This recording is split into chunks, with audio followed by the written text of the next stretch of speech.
welcome back to my YouTube channel. Today's video is a little bit different, but I'm super excited to share this type of video with you guys. If you are familiar with my YouTube channel, then you know I usually focus on like outfits, fashion, accessories, but today I kind of wanted to do a travel guide type video.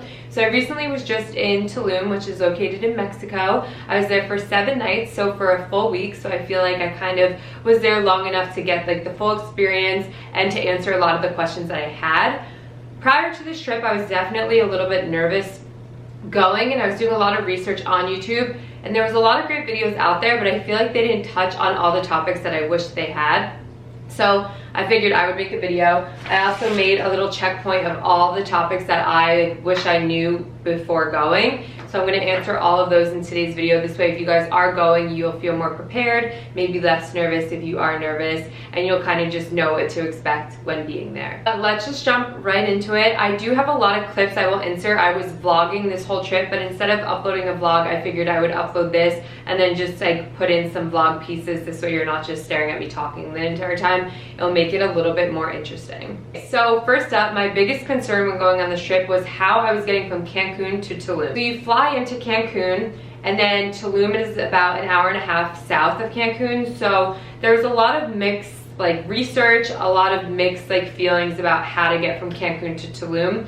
A lot of people were saying to rent cars, a lot of people were saying to take a taxi. I've heard like some crazy nightmares and like horror stories about taking cabs and all this stuff. So I was really nervous, honestly. What we did is we booked a shuttle through our hotel, and I highly recommend doing this.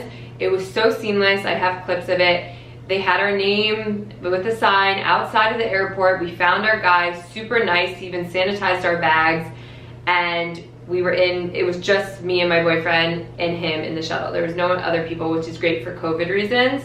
I personally recommend to go through a shuttle service through your hotel, because your hotel is expecting you, they're expecting your arrival, they booked the time for you to get picked up, and they kind of expect what time for you to get dropped off at the hotel. So I just feel like that's a little bit more reliable than taxis.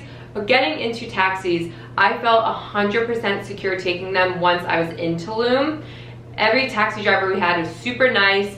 They were very efficient on like knowing the price before you even got in the cab. You tell them where they're going and they'll give you a price.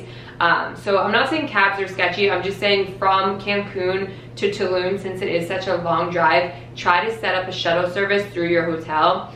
If you feel comfortable renting a car, do that. We didn't, and we noticed every night on our drive home from dinner to the resort, there was a checkpoint, and the police were pulling over, and what we saw was mainly Americans driving cars, so they rented cars. I don't really know how it works over there with like cops and everything like that, but I just didn't want to be in the position where like my boyfriend and I got pulled over. We don't speak the language, everything like that. This way, like when we were in a cab, if we got pulled over, like the cab driver would speak to the cops, and like we just didn't have to worry about anything. So that was just why we did not rent a car. Okay, moving on to our hotel. So we stayed at a resort called Dreams Resort. This was about 30 minutes away from downtown Tulum. We wish we had this information beforehand. We probably would have stayed more on the main strip. There was a lot of pros to our resort though. It was all inclusive, which is great for breakfast and some lunches. Obviously dinners we wanted to try out because we had so many recommendations in town. So we didn't really eat dinner at our resort because like the food's kind of iffy, but I'll get into the food in a second. What was so great about our resort is that since we were off the main path, it was humongous. And like with COVID right now, there was at no point were we ever like close to other people. There was 2 humongous pools, our own private beach, like 6 different restaurants to go to. It was huge. Another thing I loved about our resort is that there was like a 20-foot fence all around it, and we had a guard gate. So anytime we left or a cab came to pick us up, they got the license plate number of the cab driver's name, our names, where we were going, our hotel room number. This way, like God forbid, knock on wood, if anything were to happen, our hotel knew the cab driver, had the cab driver's license plate, knew where we were going. So it just was like a level of security that just made me feel a lot better, knowing that our resort was kind of looking out for our safety. A lot of the hotels on the main strip of Tulum are very boutique-y type hotels, so they're very small, so I feel like you're kind of just like smushed in with all the other people staying there, and I don't really know about their safety measures. I didn't stay there, so I don't want to comment on that, but I didn't see any of them like blocked off with like a guard gate or a gate or anything like that. It's just personal preference, but if you do stay off the beaten path like we did, just expect to pay a little bit more in Ubers or rent a car.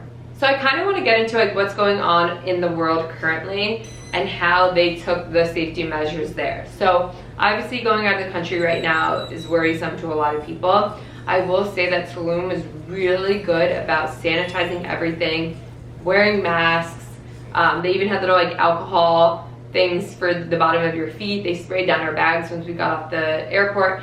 So we honestly felt better than we do here in New York City, because in New York we're like, you're crowded. It's still crowded. There's still a lot of people around. There it's like we were on a beach, just us two.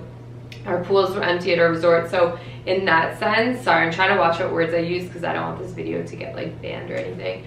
But in that sense, I felt 100% safe. Everything's outside, you're eating outside, you're always outside when you're around other people, and we kept like at least 10 feet away from people. So in that sense, like I felt completely fine. The only times we were ever like semi close to people is when we went to the day party. So one day we went to Taboo, which is a day party, and you stay on your own little beds, but the beds were probably 6 feet apart from one another, but people were allowed to stand and walk around.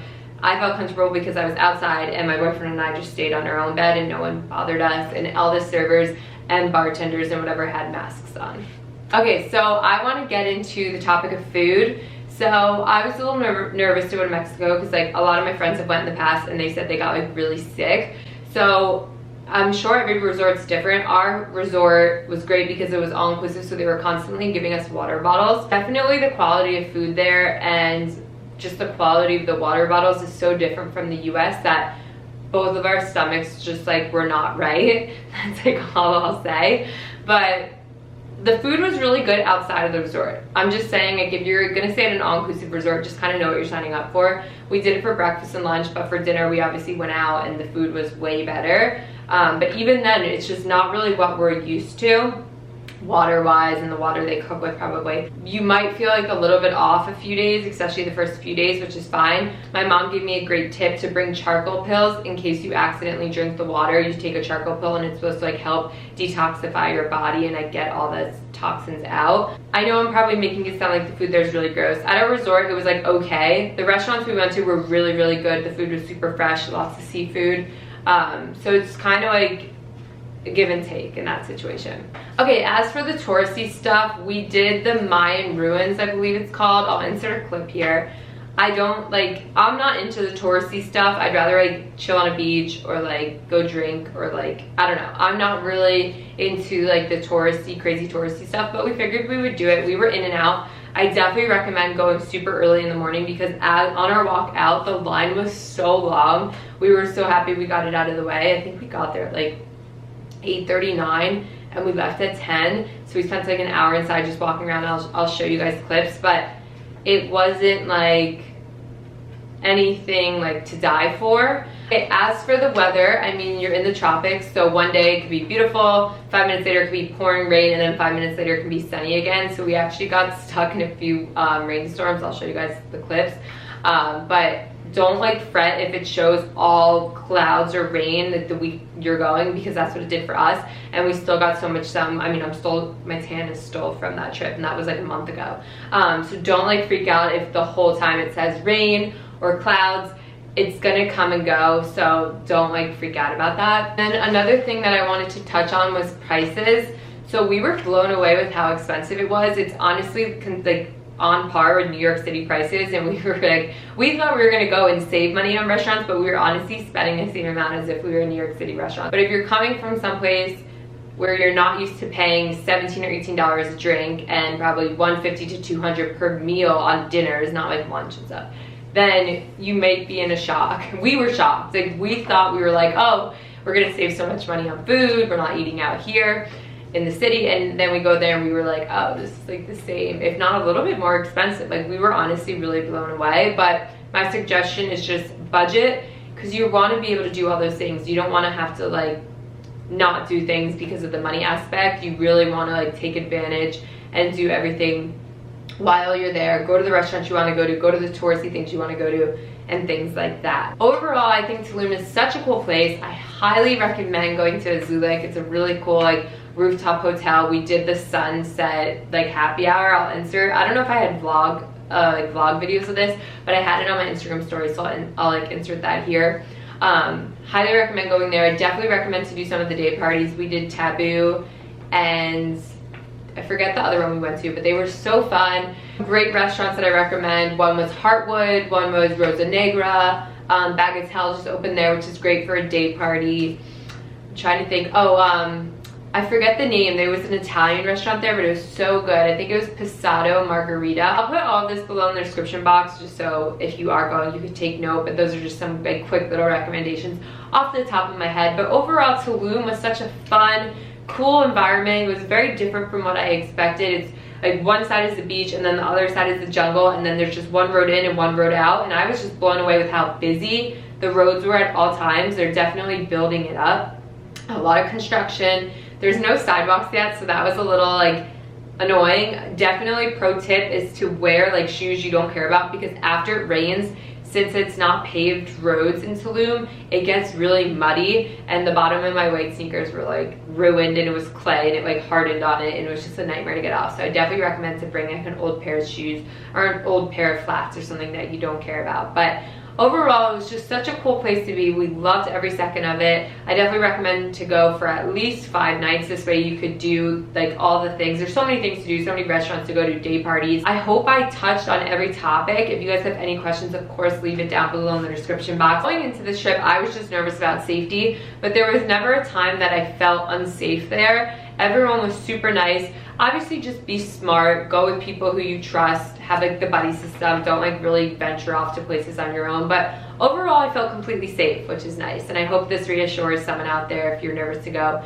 definitely go if you have the chance. It was such like a beautiful, cool experience. But like I just said, if you guys have any other questions, comment down below. If you guys have been, I'm curious what you loved about it, what you hated about it. I would love to have like an open discussion in the comments if you guys are interested in doing that. But thank you guys so much for watching. Please make sure to subscribe if you're not yet subscribed, and I will see you in my next video.